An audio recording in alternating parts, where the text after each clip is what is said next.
Okay, I'm going to show you now how to sort of isolate those image maps we have for plants, and sort of like that swamp plant we had, which is the dry weeds, and now we can isolate that image map for it and sort of create our own in a paint program if you wanted to. I'm not actually going to go through the actual process of doing that, but I'm going to show you how you can achieve or actually grab that image map. First thing I'm going to do is load in our plant here, our dry weeds, and let's take a look at our image map for it.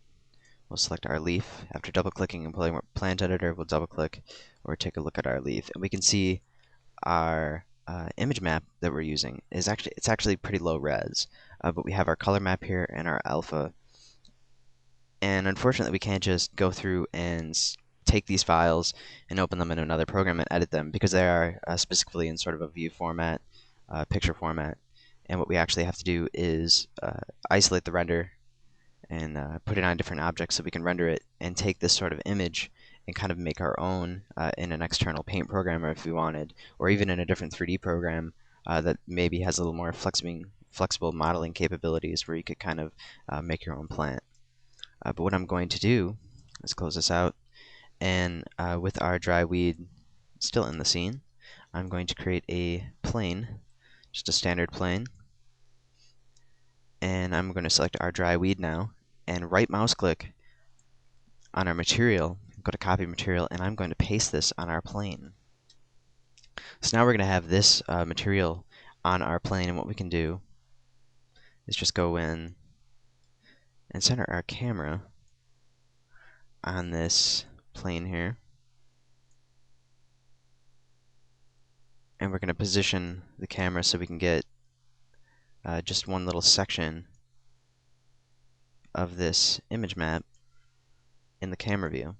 Because actually we have about a little more than 4 or just 4 showing up, and we could edit the size, but all we really have to do is move our camera.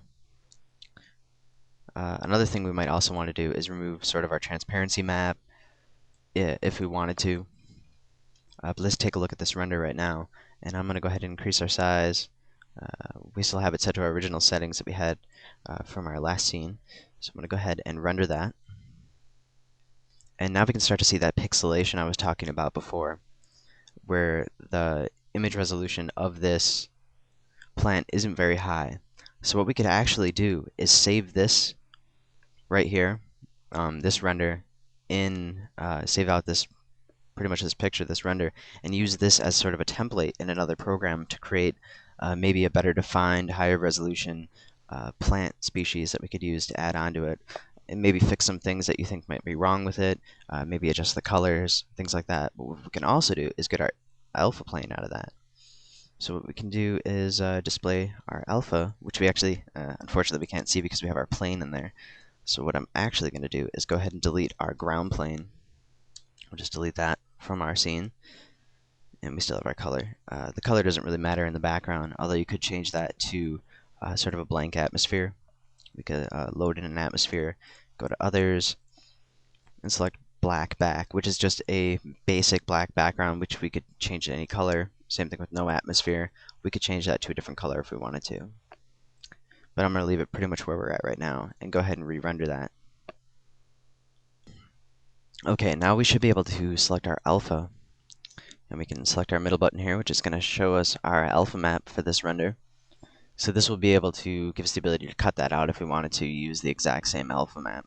But of course, if you created your own, you'd probably want to be using your own alpha map if you created a better texture. But this will be a good template, and what you can do is just crop it along this line where we have it kind of cut off right here to the sides, save that out, and then of course create your own. And you can do that with any leaf. So this is a good way to isolate those image maps. Since you can't go in and select them yourself, we could grab any tree. So let's go ahead and grab a different one. We'll load in our fall cherry tree, click OK. And I'm going to move this cherry tree out of the way